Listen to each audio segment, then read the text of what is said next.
What if I was to tell you that one of the rarest signals we ever see on markets is starting to show up again, and it's going to take everything from the bears to push it back down? Today, we'll be talking about the key levels for stocks, commodities, and cryptos together, including what's going on with volatility into this week's earnings, Tesla's 7 days of sell-off into the report, the S&P 500 liquidity drops across all central banks in the world, and then, of course, breadth starts to improve underneath. What's going on in these markets right now, guys? Let's simplify it together right now. Well, welcome back, everyone, to The Daily Show. My name's Tom, and today we break down together the latest macro data, lead indicators, and, of course, the hottest charts and why they matter.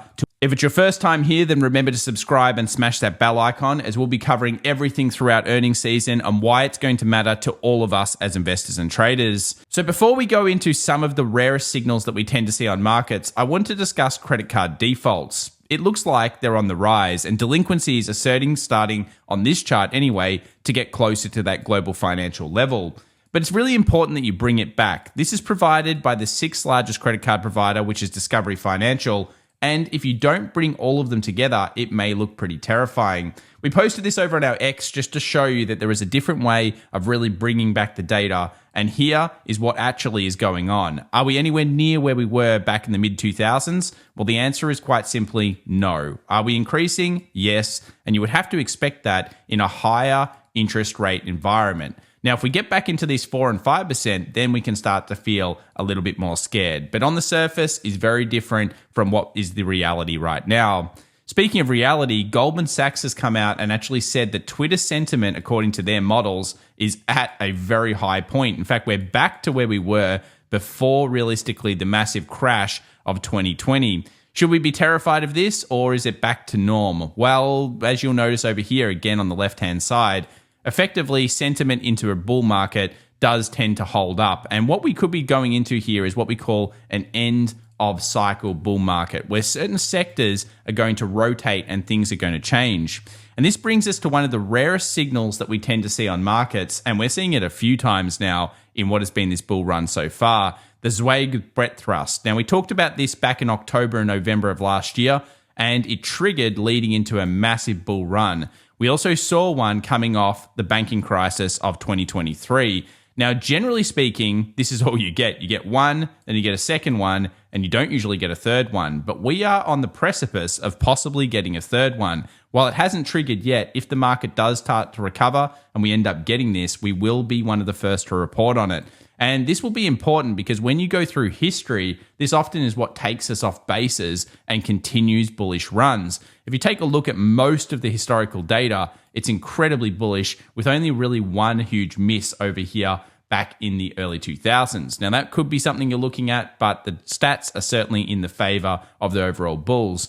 And you can kind of see why. In recent days, as we've been sitting about the weekly 20 moving average, we actually haven't been seeing declines start to increase. In fact, they've been decreasing, with some of the smaller stocks in the market improving in their overall bullishness over the last couple of sessions. On top of this, when we look at these Zweig breadth thrusts and we look at the stats, you'll notice that generally 1 year later, it's very bullish. And generally also the secondary bull run, this is the one that comes after the first one within the next 12 to 18 months, is also very bullish. And this is what's been happening right now. You'll notice that this is a very important factor. Now, I don't know if we have too many stats on the third one. We don't usually tend to see 3 of them in a row. But this is certainly something that most bulls will be looking at. And I think it brings in a perspective of, if this market does end up making a new all-time high, we have to be looking for rotation, looking for opportunities in single stocks, and realistically going with the flow. I don't think you want to fight this trend if we do end up getting a third thrust throughout this particular cycle. Another thing that we need to discuss is, of course, the breadth. As we mentioned before, we're seeing a lowering of the scary stocks kind of going down. 25.6% of small stocks in the S&P 600 were at 3-month lows last week, only 3 days ago. Now we're looking at only 9.4%. So while some of the biggest stocks are falling off, probably hurting a lot of retail traders, we're actually seeing an improvement in the small caps. And this is something that we also saw during the 2020 period, where we saw a massive sell-off in tech, followed by tech recovery, but also we saw S&P 600, mid caps, and smaller stocks start the second half of the rally. And this is pretty normal in markets. It's basically designed to flush out us, the retail traders. And there is still a potential that we go a little bit lower. And we'll discuss that potential as we get into the charts, look at the options, and talk about the negative gamma situation. Let's also discuss some of the other markets out there, though, because, of course, gold over here, you'll notice, had just the biggest drop in the market since March 9th, 2022. Now, this is a fairly large drop, and what it's showing us is that gold might have kind of temporarily topped for now. Now, are we still gold bugs? Yeah, I guess we are. We're still looking at that 3K plus over the next 12, 18 months, that kind of thing. We've talked about this many, many times on the channel. But when we tend to see these big sell-off events, it can put in temporary highs. Now, I don't think it's as bad as this. We already talked about the stats being quite bullish, actually, for gold when we had that overbought RSI in similar circumstances. And it doesn't have a sell-off that is looking completely like an absolute high point. But yeah, a little trundle down wouldn't be necessarily a bad thing, especially if the US dollar continues to strengthen. Meanwhile, other materials and metals, one of the things that we've been discussing on the channel, copper, realistically nickel, anything to do with this green revolution, battery stuff, and anything to do with AI build out, this is what tends to do okay in geopolitical situations. And it's just woken up. We've been following this trend now for a while. This thing is absolutely accelerating. But as you'll notice on this chart, it's starting to hit into where it might find a little bit of trouble. Now, I would say that this is probably the point where some people are going to take some TPs, and hopefully we actually get a little bit of a drop down, because that will allow people to get back in and remain a more healthy trend. Realistically, if things go vertical like this, it's not so good. We saw things like that happen in semiconductors recently. We do not want super verticals. Some of you do, of course. If you're in and out and you're able to get out, that's good. But if you want a sustained trend, which I really do want out of metals and commodities, this would be the better thing to occur. Also, when we're looking at markets right now, we have to think about the speed at which it came down. It came down pretty quick. It may not look like it on the charts, but breadth basically dropped across the board. That's now, of course, improving a little bit. And a lot of people's core risk models here, such as the one from macro charts, has realistically dropped all the way into the lows. Now, it's pretty normal for this to happen. As you'll notice here, this particular indicator drops quite a few times throughout the drop. And the reason why that happens is because we usually speedily go into something, then pick up, then sometimes drop off again. Now, what we're looking for here is we're looking for two of the main moving averages. The 20-week moving average, often known as mean reversion, has been hit. It's been nailed. And in most times, if you look at previous history, we've bounced off this level.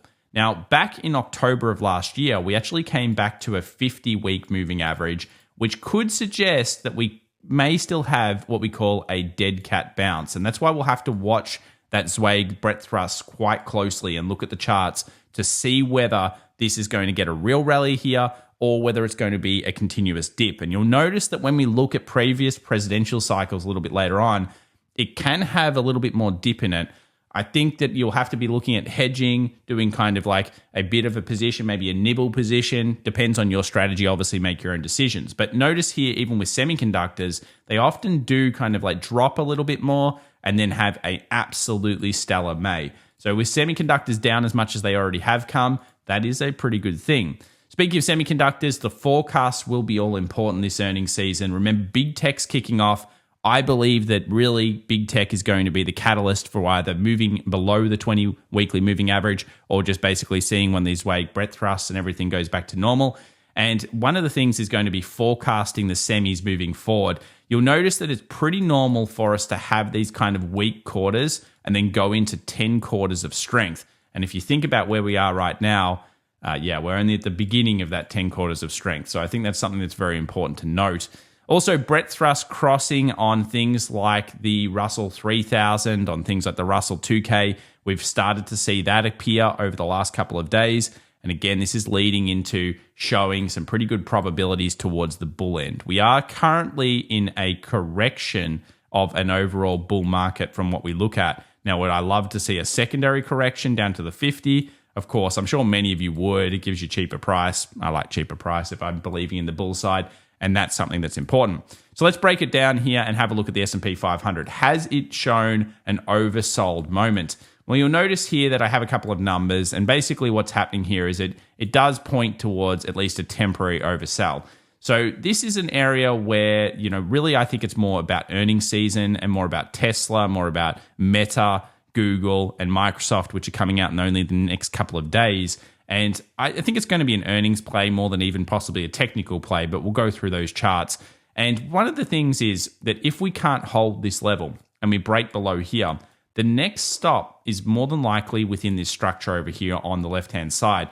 This would be the key zone that most people will need to be looking at. And it also just so happens to be the 50-week moving average. So that sits right on that particular area.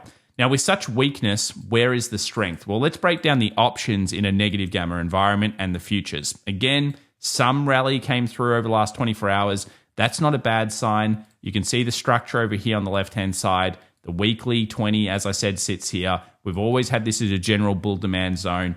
And I actually noticed that the put support over the next 24 hours is actually sitting at 50.25. So this is weird because we're actually trading underneath that at the time of recording. So it's kind of pointing towards if the market doesn't want to have to hedge off those positions for it to stay above the 50.25. If it does end up underneath the 50.25 by the afternoon of the next session, maybe Tesla ends up or someone ends up taking it down there, then that could create, of course, further selling. I would say it needs a catalyst, and in this case, the catalyst is most likely going to be the earnings. Let's have a look at the major supply zones. Where do the bulls really get control of this market? So I think the bulls start to get control of the market around this point here. Between 50.50 and 50.80 will be the major bear zone. And whenever you're looking at charts, what you should do is you should create zones of interest, which you then trigger off. So if we actually grab a box here, we can bring that across. And this area here would be where I'd say the bears sit. And as we've already said, this is where we thought the bulls would sit based on the 20 weekly moving average, which we keep repeating. 49.75 was also the put support level. And we know that, of course, if the market does remain underneath these points, that will be key. So let's have a look over at the futures and also look at the overall options. So one of the things here is that 50.25 is now the most struck level over the next 24 hours. This will be the fight zone between the bulls and the bears over that period. And if this is taken, it will need most likely hedging. On top of this, if we look at the next session, we have a lot of 5100 puts. So again, we are in the negative gamma environment. So if the market stays low, you would have to think that this will start to put pressure on it. And if we do end up starting to sell off due to earnings, that could create what we call a waterfall effect, effectively where there's not that much liquidity maybe in the market has to hedge off, it ends up doing a lot of selling in the futures, and that then creates that flash sell that goes towards the next level of equilibrium. A close below the 20 weekly moving average, at least statistically, would bring that 50 in. I want to go back to the charts just for a moment so that we can have a look at this together on the charts and check out that weekly 20 versus the 50. So I'm just going to modify this now to the 50. I can't help myself. I have to make this blue because we always like the blue color for, for the 50. I've used it for years.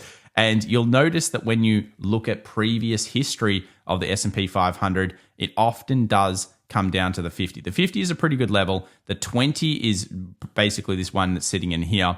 And what tends to happen is you get like kind of a reoccurring moving average where most corrections end up going to. Now, back in 2020, it was the 20 moving average. The 20 moving average was everything to this market. It eventually lost it, got the 50, bounced, went underneath, went towards the 200. You know, that's pretty normal. But what actually happened, which was around this zone, was a huge switch in market sentiment. Markets went from just being in large caps to start being into the smaller caps. And you start to see the Russell 2000, mid caps, RSP, all of those types of things improve in here. And it was a flush out of retail on the larger caps that actually occurred here.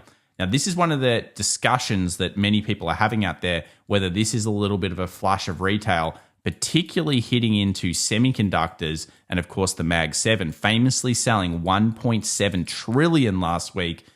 Yeah, that's a lot of money. I just never thought we'd be in those kind of zones by this stage in the cycle. But anyway, it's probably going to get even more wild moving forward. What else are we going to be looking for if we do get a Zweig breadth thrust, if we do get the bulls back in control? Well, we'll be looking for CTAs. Now, CTAs, they are overall selling at this point. So we can see here that at the latest data, it continues to see decline. We notice that there's decline here in the S&P as well. if they end up going down to lows, again, if we do get a rally in the markets and we don't see these guys coming with it, yeah, that's going to be question mark. And then we start asking ourselves, are we getting a dead cat bounce? So the key levels to look at between that 50-50 and 50-80 will be paramount, I think, for the S&P 500. What about Brent? So Brent's been taking a little bit of a hit in recent price action. You'll notice the price action's down. It's probably down a little bit more at the time of this recording. And the overall CTA action is still not overly heavily long. Still bullish on energy, but we did need to have this little correction. We'll look at the charts soon to see whether there's any day trades around that particular zone. All right, let's discuss the perennial thing. Everybody's talking about inflation still. And of course, this will continue to be the discussion over the next year because the amount of rate cuts has gone from a lot to not many, as you'll see. The Fed's 2% inflation target, I feel like it's probably not going to be hit. We're going to sit somewhere between 2 and 3% for quite some time with sticky overall inflation and shelter and things. We'll see how it plays. I don't think it's the main storyline right now. It's mainly earnings because we have gone from basically lots of rate cuts to one rate cut. And that's a huge change, yet the markets really haven't been affected, showing you that earnings is the current most important thing. We have gone from strong leadership to weaker leadership on some core models. You'll notice here again another one that's starting to oversell. It's not in an extreme level yet, but it was dropping. Breadth starting to improve underneath. Again, that's an important factor. And also when we see 3 lower weeks on the S&P, that is still an overall bullish thing. So at this point, the bulls still have the stats in their favor. And I think they really have the stats in their favor unless we take the 50-week moving average by too much.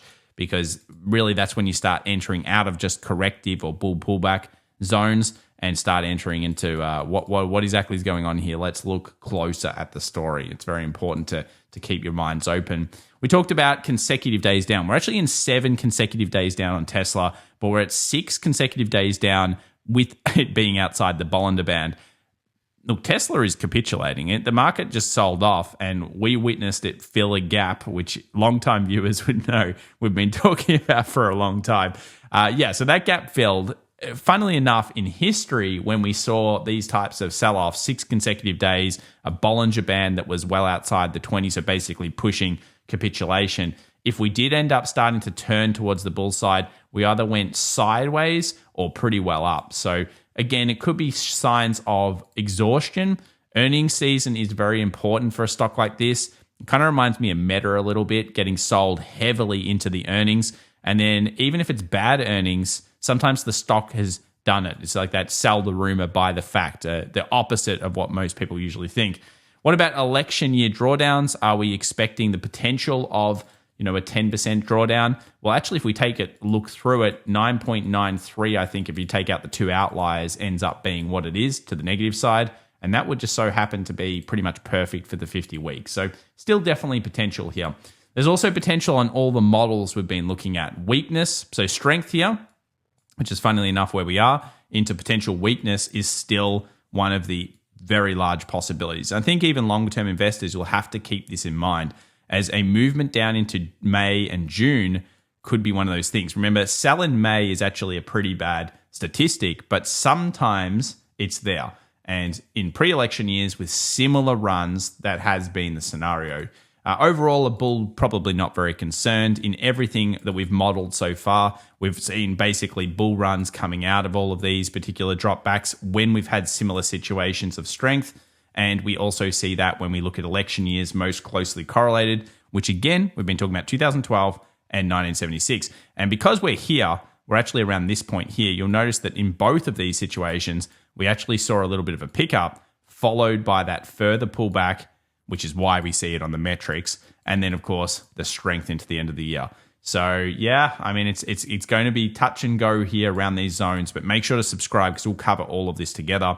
Are we in a bull overall market? Yeah, history does suggest so. History also suggests that pullbacks around here often are double dipped. We'll see whether that's true or not. And one of the markets that we haven't talked about too much, but we did just see a bit of a reading on it, was healthcare. Healthcare actually being oversold recently. We saw corporate insiders as well start to hold their positions. So do they know something that's pretty good? Well, the 1 year results 100% off readings such as this over the next 1 year. So this week's earnings, we know that it's really about these main particular companies. I'm not sure even if Tesla's going to be really the one that breaks the back. I think it'll be Meta, Microsoft, or Alphabet. In particular, I'll probably be looking at Meta and Google because Microsoft, well, many of you know it's my favorite stock, but recently I've been liking some Google. So we'll see. I'm all about data and geopolitical investment opportunities over the next couple of years. Let's now discuss the big options moves, plus minus over 9% for Tesla. Please be careful out there. It's going to be a wild movement according to the options market. Meta is also wild. Now, when you're talking trillions of dollars of market cap, yeah, plus minus 9 to 10% is a huge move. So a lot of volatility set to move forward. In terms of overall projections, of course, the street's loving itself right now. They have been increasing their overall earnings expectations. This leads into, of course, markets liking and repricing to the upside and doing upgrades. If this starts to head down, then of course the markets won't like that. So you will be looking at what we're seeing in terms of this expansion of earnings. And if we end up being in one of these periods, we're going to have to look at a totally different investment criteria, which might even be coming through at this point in the market. So we'll talk about that in an upcoming video. For Bitcoin traders, are you back? Are Bitcoin traders back? Well, we're fighting with the most important zone, but we've also seen commercials start to pick up Bitcoin again. Now that it's a bit of an ETF market, we can kind of look at this and you'll notice that Bitcoin commercials, they've been kind of like more on the bearish side recently. If they turn to the bullish side, that could be a big deal. And also, if markets do end up making new highs, I think that Bitcoin after the halving event does tend to be an altcoin season. So that's something to keep a look on and eye on. What about the internals? Well, regional banks, they're actually increasing. So it's not like there's a financial pain here.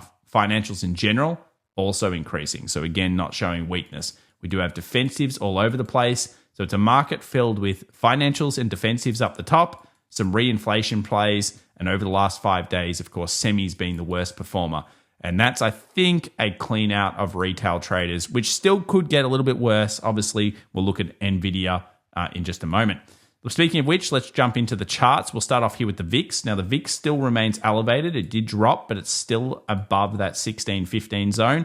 So this means that there's still vol in the market. There's still potential for bear busts, and we really are looking at this level. If you notice previously when we started going really high into the 20s, such as over here, when we pulled back, the market really wanted to hold that 15-16 area on the VIX. So I think that's one we want to be watching. So for bears, you guys wanted above 20, of course, to get that vol through. I think we'd only hit 20 at the moment if we managed to close below the 20 weekly moving average, and that could then create that cascade towards the 50. So that will be the key there. When we have a look at options and bonds, when we look at those, one of our risky kind of factors that helped tip us off to this recent sell-off and to recent vol in the markets was, of course, this one. Now, it's nailing down a little bit here, so I think we need to keep an eye on it. But at the moment, it still shows that there's a little bit of risk in the markets, and we're going to have to iron that out with either a Zweig breath trust or, of course, some earnings season changes. We also mentioned before the amount of stocks below the 20-day moving average that tipped under our 25 reading and then started to bounce up. Usually this is a point where some DCA, some position-based traders start to get a little bit excited about markets. And we also tapped into below the 30 for the weekly on the 50 moving average. Now, again, this is an area where if you look at history, it's often been 20 weekly moving averages or 50s. So over here, for example, this was the 20, this was the 50, that's all we got. So again, showing some signs of sell-off. Central banks, yes, they've been reducing the liquidity. As we already talked about, this is pretty normal for this time of year. It's if the reduction continues to go through the system that can create also further pullback stories. So I expect it to, if it does get here, to see this actually start to go back into not so restrictive territory. I wouldn't be surprised at all, like previous times, for this to suddenly tip on the upside. But for now, it is a little restrictive and, of course, supports some bears at this stage. US 2-year yields, well, they're all floating around the 5. Make sure you have an alert above there just in case we get breakout. It could be a catalyst for markets to freak out, but it hasn't been the strongest one recently. And DBC, commodities, have done a little bit of a pullback. This is good. You want to see that. And we don't believe that commodities are looking weak. In fact, we actually think they're looking pretty strong. And it's going to be a very interesting time. I think it's going to be metals, though, that are the most interesting. So, rare earth minerals and metals, they're going to be very, very interesting points. Home builders still sitting around, one that you want to be watching. And of course, when we're talking about Dow Jones Transportation Average, that actually improved a little bit over the last 24 hours, possibly putting in the low. Now, if that is the low, again, home builders and Dow Jones Transportation Average, if they're moving up, the market's kind of hovering and then gives a price signal towards the upside, that is, again, a positive sign. And we did see some heavy selling coming into this particular sell-off. Dollar index floating around at resistance, so I don't think there's much to say here. Technically, the dollar is overall bullish. Bullish bets by the street are getting really big on the dollar. We'll talk about that in an upcoming video as well. And it's kind of just positioning itself. I don't know whether it's a huge buy or not. Of course, you go with trend, so generally you'd be a buyer. But this was our take profit target. So if it breaks through 107, hey, don't get me wrong, I think the dollar is going to go mooning. But at this point, it hasn't done so. So it's just positioning for the next big move. Copper's been really bullish. Everyone's talking about it. I wouldn't be surprised if this is a temporary high for now. Maybe a little bit of pullback for copper and then continuation of the trend. Very bullish on copper over the next 12 to 18 months, along with gold. They're kind of showing those signs. Let's talk gold here. Back down to one of the most traded on the way up areas. So we know their structure here. We know this is kind of expected. Once gold dropped the trend line and it made that lower high, really you couldn't have been long on it anymore. That was what we talked about in previous videos. And this is normal. I would not say this is a heavy sell-off on gold. It may look like it, but some of the ones that are more terrifying, these types of ones, when we hate that one in particular, because that's very bad. And as I mentioned last time when we were going bullish on gold, this would give us a pullback in time or something like that. When we get those types of wild moves, you've got a little bit more careful. And we've had a few of them. We had one over here, which was March, of course, with that big sell-off. I would think we go to stabilization, hopefully in gold. But a day trader is going to come in here and say, well, I quite like this level. And they're going to be looking for structure around this point. So maybe something like this. And if that happens, yeah, okay, maybe there's a bull side. It's kind of similar to where we're looking at oil as well. So oil has some nasty wicks with it. It's come down to where the first buyers would be. I have marked out what I think is a better bull zone, which is, of course, $78 a barrel, around that level. And if we go to the 2 hour, you'll notice this is exactly where we kind of sit ourselves. So we're sitting right in that good bull zone. I don't see enough structure here yet. So I don't have a bull side position on this or anything. I think that it's too close to call. And the bears are in control of the current market because what they're doing is they're pushing it down. So I am a fan of energy, but I'm not sure if this is the low yet. Looking towards here or more clarification here from price action. As we often say, patience, react, don't predict on this, something like this. Now let's move over to Tesla. Well, it happened, guys. The gap fill. If you've been a long viewer, wow, I talked about this one years ago, and it finally happened. But as we know, last time when I wanted it to come down here due to it being a 61.8 fib, we had to give up on those hopes and dreams here because we had some shorts into it. And yeah, they were positive, but they weren't nearly as positive as they would have been if it got into this zone. Anyway, it came up, it came back down, and it does show you that often you do get second chances. Now, do you want the chance while it's here? Well, as we said, monstrous amounts of days of sell. It's clearly in capitulation. Ultimately, it's down to earnings, and this will be a huge one. So we'll get a video out earlier tomorrow to make sure that we cover Tesla, because I think there's going to be an interesting trade on this moving forward and could be some good opportunity. AAPL didn't really do anything, still holding down, still a negative looking chart. Again, if you were looking at this one, although it has been negative recently, you would say, well, this is kind of pointing towards further sells in the market. The same kind of thing can be said for semis as well, but semis came down with massive force. And while they did bounce, of course, the biggest bounce being in the NVIDIAs and those elastic demand stocks, they're still just around where we've had all the previous buyers. So I think a longer term buyer, they're going to be looking at this and saying, well, that's my level. I like this. I think the way it came down is a little bit aggressive, but that's the nature of flushing out retail. If this level gets taken, yeah, we're probably seeing around the same leg again on the way down. And that's going to push into some beautiful levels for some of the stocks, such as potentially SMCI and others. Now, this was an interesting one because it took the low, and you'll notice there's a wick. Now, it almost got to my 61.8 fib. Didn't quite get there. That would have been pretty nice. But no signs of incredible recovery in SMCI yet. NVIDIA was much better coming off one of the big anchored VWAP levels, which is around here. I'd love to see down here. This is our first bull zone. This is the second bull zone. We don't have enough structure yet on NVIDIA to say, oh, that's awesome. It's only 1 day up, but still 4.35. It was fair to predict that the 20 weekly would hold, and therefore NVIDIA might get some elastic demand. next couple of days, earnings season is going to kick it off. Lulu, another one we were bullish on last week, just to show you there's different markets, different things. 2.64, yeah, it's not NVIDIA, but that's been a pretty good run. And that's been a run in an overall bearish market. So if you want to find out more about how this works, I'd have to suggest checking out our day trading masterclass or advanced masterclass. I cover it in detail about that replicable strategy that you can use when it comes to earnings season. I think it's awesome, and there are quite a lot of ops, and especially this earnings season, I expect even more. Aussie 200, let's move over to the major indices. It's holding up. Why? Well, it's metals, it's banks, and it's energy and all of those types of things. So some of those are holding. Rare earth minerals and metals is an Australian speciality, so that's certainly helping out. And banks love high interest rate environments. They make more money. Same one is the FTSE. They both look pretty good. And whoa, here we go. Look at this. HSI, China stocks on the improve. Tencent doing a massive job for the overall market. And things just seem to be improving on the charts. I love the wipe. I like this chart. We've talked about it for many months now, 2 or 3 months, and it still looks like it is an oversold market in China. The news stories are abysmal. Everyone hates it. Everyone hates it. And there's many comments out there from you guys saying that. But I do think that this market has been improving from a TA side. And obviously one of the biggest catalysts will be that 17,300. Let's watch HSI moving forward. German market shows sign of pretty strong improvement, actually breaking above. Huge flash sell here down to this level. That was a big flash sell. And then a massive wick, totally different to the US market. But notice what it's doing. It's testing that 20 daily from the bottom up. So again, this is where if you're going to get resistance, you're going to get it around here.